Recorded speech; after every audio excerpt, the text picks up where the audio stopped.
आप देखिए किस समय गए हैं प्रधानमंत्री, जब अमेरिका ईरान पर हमला करने वाला है, एक तरह से वॉर जोन में गए।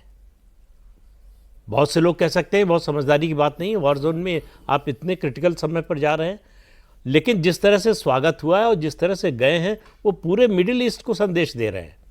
देखिए, इजराइल और हमारी दोस्ती है, लेकिन कई मुद्दों पर हमारे मतभेद भी हैं या हम अलग भी हैं। इजराइल की नज़र में ईरान दुश्मन है, ईरान से हमारी दोस्ती है। एक दो एक्सिस बन रही है मिडिल ईस्ट में या कहें पूरे मुस्लिम वर्ल्ड में, एक सुन्नी जो है तब सेक्ट जो है उसकी बन रही है और दूसरा जो है शिया संप्रदाय की। ईरान उसको लीड कर रहा है, तुर्की उसको लीड कर रहा है।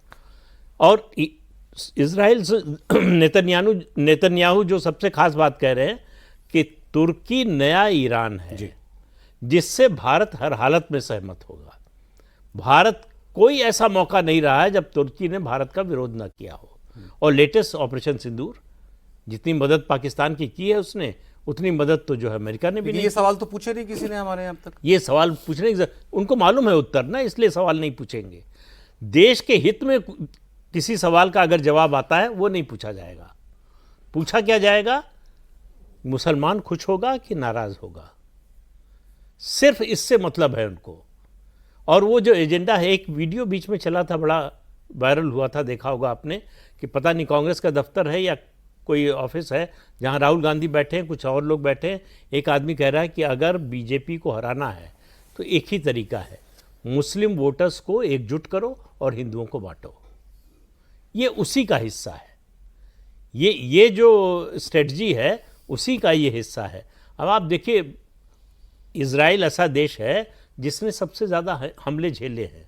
उनको मालूम है कि उस स्थिति में चुनौतियां क्या होती हैं, किस तरह के हथियार ज़्यादा कारगर होते हैं, किस तरह का डिफेंस सिस्टम ज़्यादा कारगर होता है।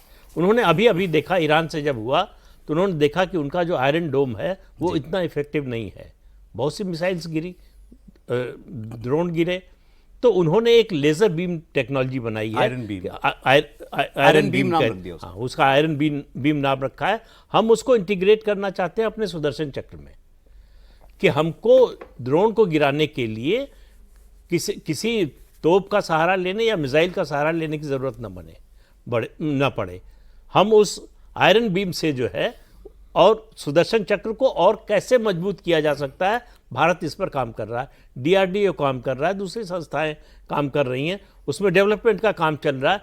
उसमें सबसे ज़्यादा मददगार हमारे लिए कोई साबित हो सकता है तो इजराइल, जिसके पास टाइम टेस्टेड, वॉर टेस्टेड ये टेक्नोलॉजी है। लेकिन कल राहुल गांधी ने क्या कहा?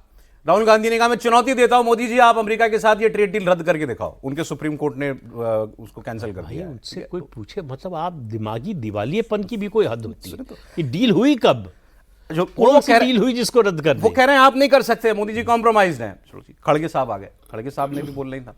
खड़गे साहब ने कहा मैंने इतना डरपोक प्रधानमंत्री कभी नहीं देखा कि वो अमेरिका के कि जिस दिन राहुल गांधी पार्लियामेंट में स्पीच देते हैं उसी दिन फोन उठा के वो कहते हैं ट्रम्प को कि ट्रम्प साहब आज ही कर लो डील, आज पार्लियामेंट में बड़ी हम लोग को बड़ी घेर लिया हमको राहुल गांधी ने। ऐसा वो प्रोजेक्ट करना चाहते हैं। अगेन मैं फिर वही कहूंगा, आपके आरोप जो आप लगाएं उसका असर दिखना चाहिए। तो वो असर कहां दिख रहा है? असर क्या दिखा है आपका? जो तीर आप चलाते हो वो घूम के आप ही के घर में घुस जाता है। आपने कहा प्रधानमंत्री इस कॉम्प्रोमाइज, आज पूरी भारतीय जनता पार्टी ने अभी तक जो लिहाज था सब उतार दिया। का Nehru was compromise, Indira Gandhi was compromise, Rajiv Gandhi was compromise, Sonia Gandhi was compromise, और हर किसी के 3-3 कारण बता दिए। अब उस पर बहस करने जाएंगे तो 4 घंटे का प्रोग्राम रखना पड़ जाएगा ये। लेकिन आज बीजेपी ने ये कह दिया कि तुम अगर इस स्तर पे आ सकते हो तो हमें कोई दिक्कत नहीं आने में। बिल्कुल साहब, उसकी शुरुआत अगर आप देखें तो उससे ये समझ में आता है कि पार्टी को एकदम से स्ट्रेटजी थी कि पार्टी के राष्ट्रीय अध्यक्ष के बयान के साथ उसकी शुरुआत की गई। एक तरह से कैंपेन के तौर पे आज किया गया। आपने देखा होगा कि चाहे मीडिया हो, ट्रेडिशनल मीडिया हो या फिर सोशल मीडिया हो, इस तरह के बयान लगातार बीजेपी के नेताओं ने अलग अलग जगह पे दिए। नीति नवीन इसी लाइन से शुरुआत ही की, पूरा इतिहास जताते हुए। और बीजेपी को इस तरह की लाइन हमेशा सूट करती है, क्योंकि कांग्रेस पार्टी का जो ट्रैक रिकॉर्ड है उसमें इतने डार्क स्पॉट हैं कि वहाँ पर फिर बीजेपी को मौका मिल जाता है उन सारी चीज़ों को कहने का, उन सारी चीज़ों को एक्सपोज करने का। दूसरे केस में अगर आप देखें तो यूएस से डील के मामले में कोई भी ऐसी चीज़ नहीं है जिसको लेकर राहुल गांधी जो कह रहे हैं, जो आम लोगों को भी ये समझ में आए कि हाँ ये बात तो सही है। जैसे एक चीज़ कहना जो वो अपने तर्क के तौर पे पेश करते हैं कि ये कैसे ऐसा ट्रेड डील हो सकता है, या उस पर बातचीत हो रही है कि 0% और 18%।